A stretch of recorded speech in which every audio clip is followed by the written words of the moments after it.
Hello Psychics. So welcome to my YouTube channel, The Psyche Space. Today we will cover the topic about the structures of personality जो कि Sigmund Freud की है. So आइए देखते हैं structures of personality में क्या आता है. स्ट्रक्चर्स ऑफ पर्सनैलिटी जो है सिगमंड फ्रॉइड के द्वारा एक्सप्लेन की गई है. सिगमंड फ्रॉइड एक्सप्लेन करता है that personality is not a single system but a dynamic interaction of three forces. Sigmund का कहना है कि जो पर्सनैलिटी है वो सिंगल सिस्टम नहीं होती बट अ डायनामिक इंट्रैक्शन होती है तीन फोर्सेस की, it ego and super ego. This one, it ego and super ego. So this constantly interact creating internal conflicts and shaping behaviour. इस बिहेवियर को शेप करने में कॉन्स्टेंटली इंटरेक्ट करती रहती है it ego and super ego, ये तीनों forces जो कि सिगमंड के द्वारा बताई गई हैं. सो नेक्स्ट आइए देखते हैं it ego and super ego कैसे होती है. सो here is an example of it, ego and super ego. The number one is it, number two is ego, and the number three is super ego. So you can save this image or you can take screenshot as well from the video. See the example of it, ego and super ego. The number one is it. So it का कहना है I want that right now. it का कहना है कि मुझे जो चाहिए मुझे अभी ही चाहिए, एनी हाउ जो भी करो, लेकिन उसे हर चीज़ उसी टाइम पे चाहिए होती है, इंस्टेंट चाहिए होती है, इमीडिएट चाहिए होती है. So in second number is ego. Ego कहता है कि let's figure out a way to work together. कोई ऐसा रास्ता ढूंढते हैं जिससे हम एक साथ काम कर सकें. सो ईगो कहता है कि कोई वे ढूंढते हैं. The number three is ego, super ego, sorry.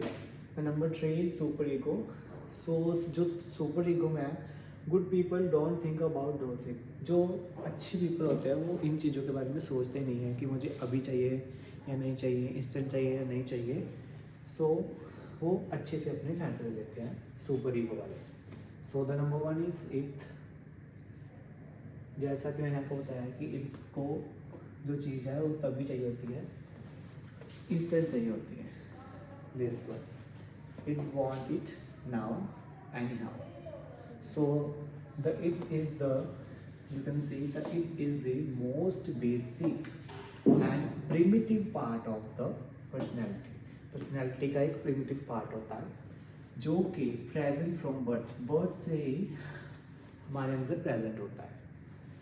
See, it contains biological instincts. इसमें biological instincts होती है, drives होती है, such as hunger, thirst, aggression and sexual desires. इसमें hunger आएगी, thirst आएगी, aggression गुस्सा आएगा और sexual desires आएंगे. The it operates entirely in the unconscious mind. Unconscious mind में operate करता है. आपको पता होगा हमारे जो ब्रेन है उसमें तीन पार्ट्स होते हैं माइंड के, conscious, subconscious and unconscious mind. So जो इट है वो अनकॉन्शियस माइंड के अंदर ऑपरेट करता है एंड फॉलो करता है the pleasure principle which means it seeks immediate satisfaction. Immediate satisfaction चाहिए होता है विदाउट कंसिडरिंग कॉन्सिक्वेंसेस, बिना किसी कॉन्सिक्वेंसेस के, रियलिटी के और मोरालिटी के. ठीक है, this is it. So Freud क्या कंसीव करता है? Freud conceive of the it as the unconscious source of bodily needs. जो बॉडी की नीड्स होती है उसे अनकॉन्शियस सोर्स को कंसीव करता है. And impulses and desires especially those related to the aggression, जो कि अग्रेशन से रिलेटेड होती है एंड सेक्शुअल ड्राइव के रिलेटेड होती है. The it acts as according to the pleasure principle. So pleasure principle क्या है? The psychic force oriented to the immediate gratification. Immediate gratification होती है of impulse and desire. Desires की immediate gratification होती है. So the number two is ego.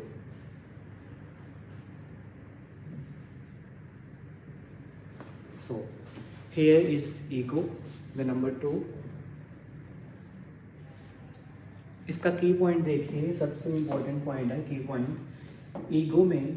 Number 2 ego में let's think and act wisely. Ego क्या कहता है, पहले सोचते हैं, let's think and act wisely, यानी कि वाइजली मीन्स सोच समझ के फैसला लेते हैं, एक्ट वाइजली।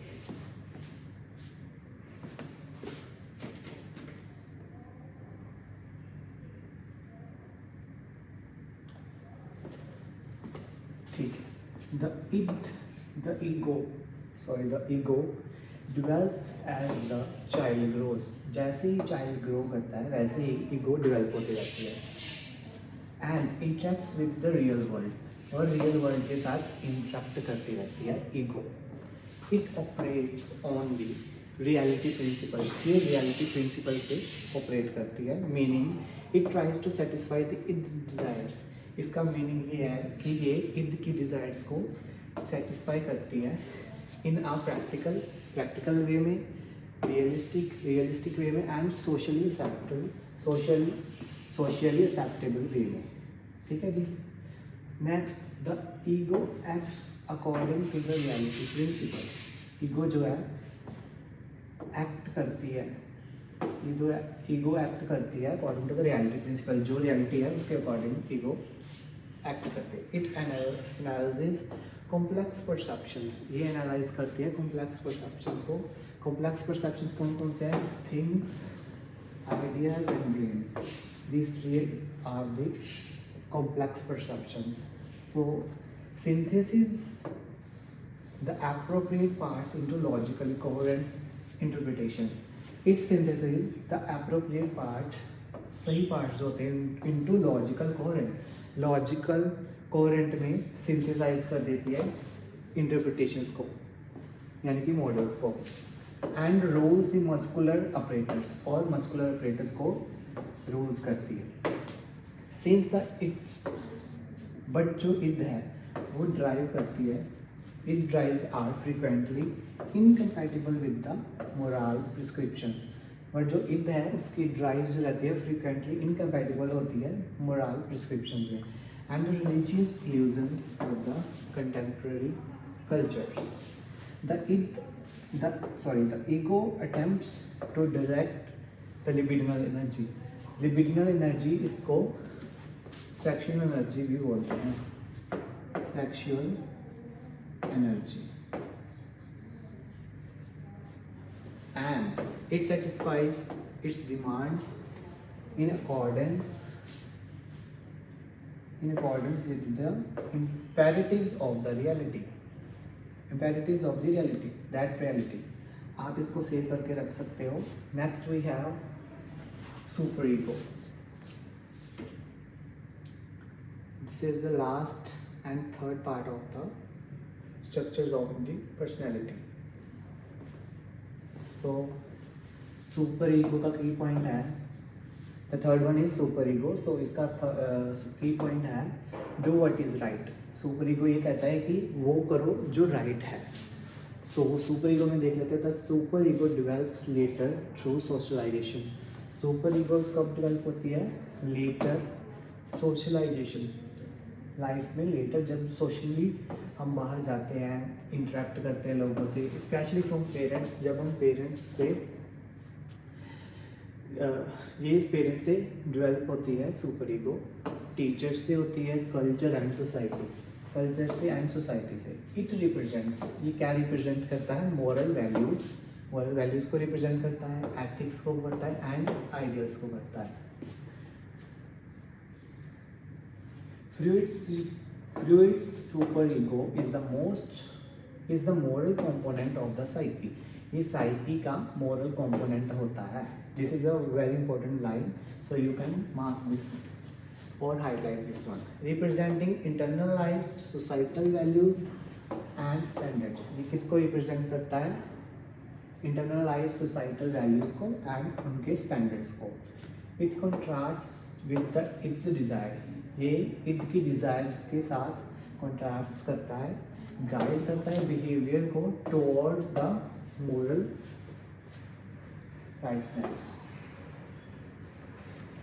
ये सुपर ईगो जो होता है वो कंट्रास्ट करता है id के डिजायर्स के साथ और गाइड करता है बिहेवियर को towards moral righteousness and inducing guilt when standards are not met. जब स्टैंडर्ड्स जो है नहीं मेट होते तब ये गिल्ट इंड्यूस करता है। The super ego letting for over और अबव द ईगो। इसका मीनिंग ये है कि सुपर ईगो जो है ओवर आई यानी कि इद एंड ईगो के नीचे होती है। It incorporates the values and morals of the society which are learn from one's parents and others, जो कि लर्न होती हैं पेरेंट्स एंड अदर दूसरों से। The super ego's function is, this is a very important function, is to control the its impulses।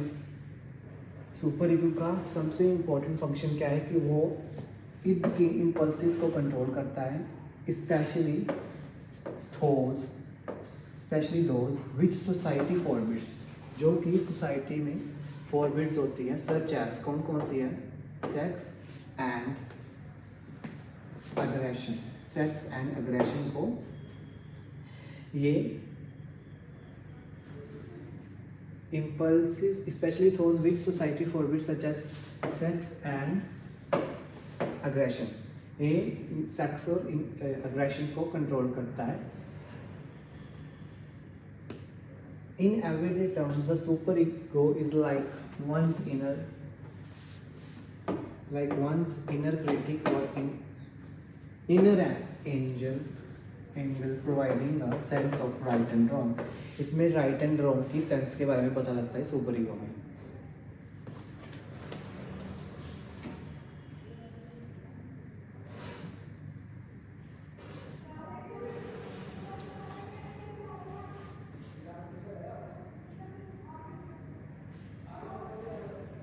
सो ये थी हमारी आज की वीडियो। सो आई होप आपको मेरी वीडियो अच्छी लगी होगी, आपको कॉन्सेप्ट के बारे में क्लैरिटी हुई होगी। सो मेरी वीडियो को लाइक करें, शेयर करें, सब्सक्राइब करें एंड कमेंट करें नेक्स्ट वीडियो किस टॉपिक पे मैं लेके आऊँ। सो